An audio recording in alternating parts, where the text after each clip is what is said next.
Hello, BookTube. All right, once again, we're going to start with the mail hauls.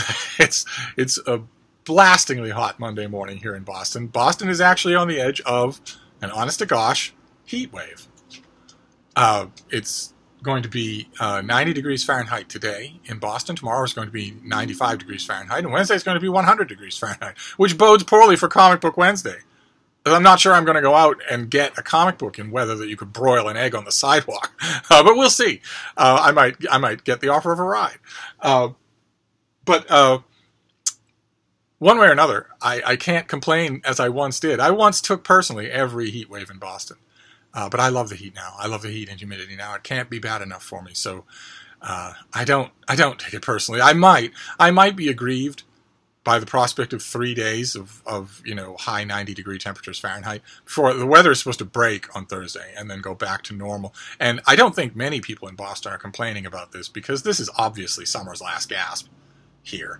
This has been a fairly mild summer. I think we've hit heat wave records, or heat records just as an average across the board.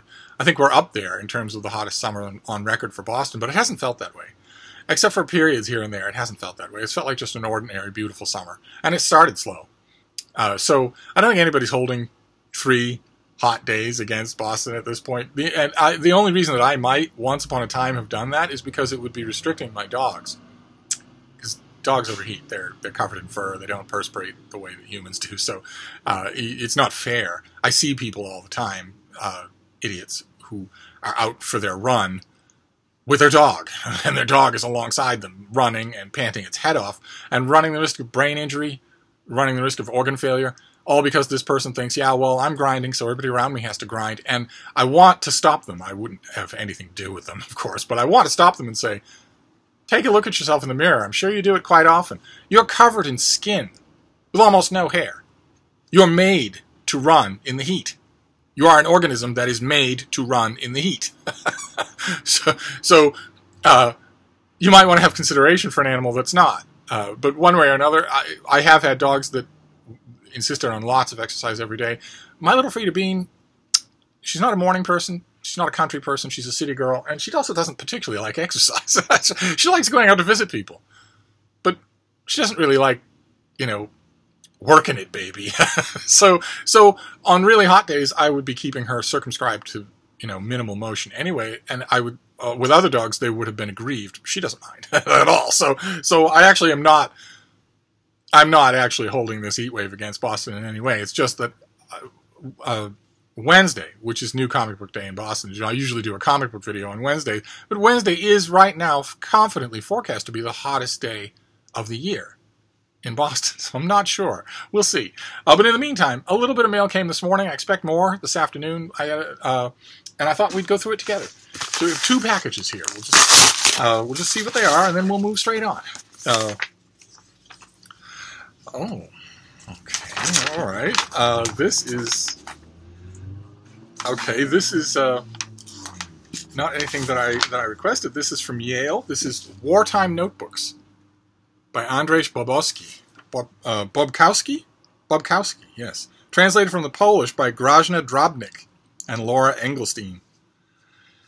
When the aspiring young writer Andrzej Bobkowski, a self-styled cosmopolitan Pole, you really don't have anything to look at there, do you, found himself caught in occupied France in 1940, he recorded his reflections on culture, politics, history, and everyday life.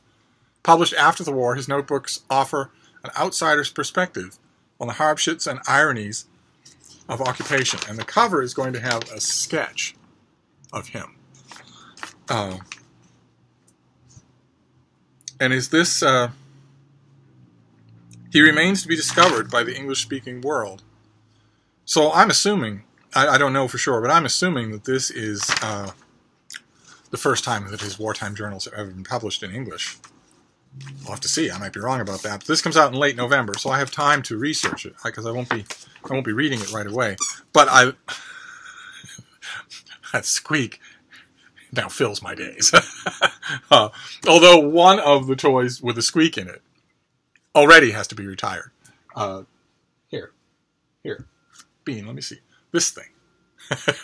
Well, Frida recently got a package of toys from one of you in the mail, and she got this thing, which has a squeaker inside it.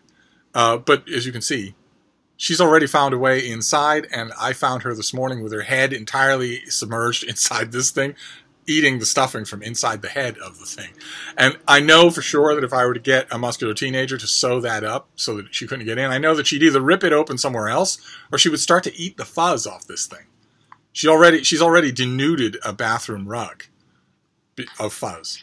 And unlike with book packaging, she doesn't play around with the fuzz. She eats it.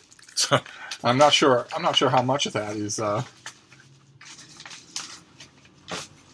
not sure how much of that would be bad for her. So it's typically my experience that puppies are made of iron. They can eat anything and live, but I don't want to push it. So I'm afraid that toy already has to be retired. So that still leaves one of the other squeaky toys that she loves. Now, as you can hear, she accepted the bait and she's moved on to packages. That I don't mind at all, because she has the natural dog instinct to tear apart a package but not to eat anything in it. So, but anyway, so we've got a book on occupied France, which I love. I love the subject. So, and I've of course never read this author, so that's great. That's a great way to start. And then what was this next one? Oh.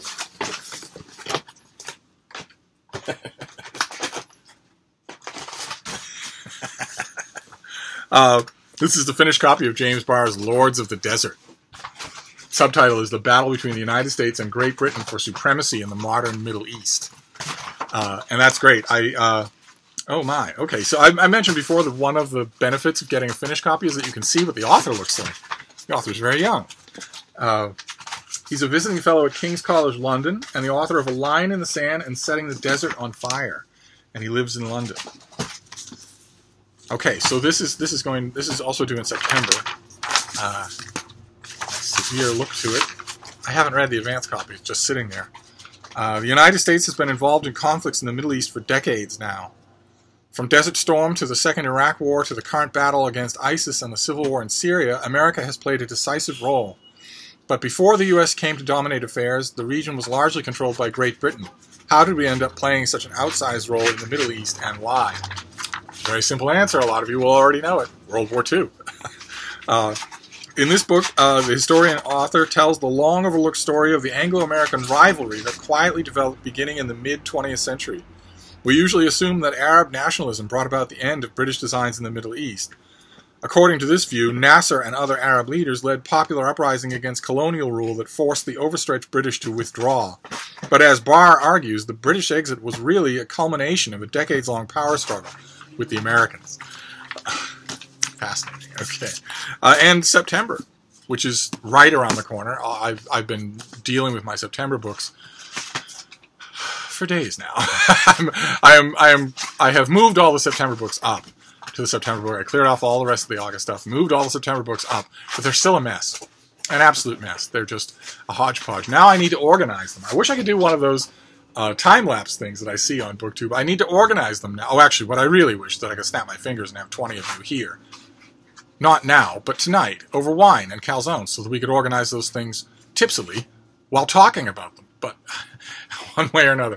What I need to do now is go through those books and organize them just completely. I need to be ruthless. There's right now something like 150 books on that shelf. That's obviously far, far more. 3 times as many books or more than I will be reviewing in the month of September in all of my venues put together.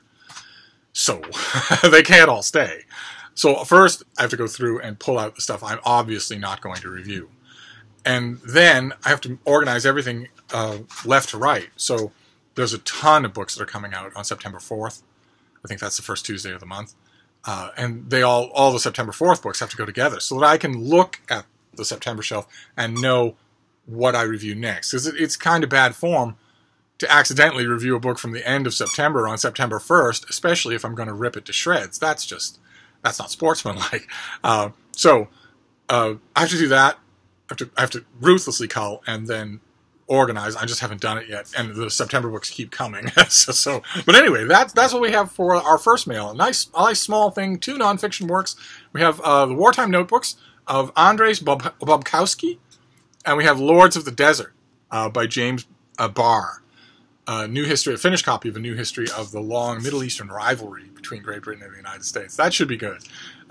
And that's it. That's all we have for now, but there'll be plenty more. Monday's here. The week has started. Sunday is over, so I will wrap this up for now, but you will see me again. Thank you, BookTube.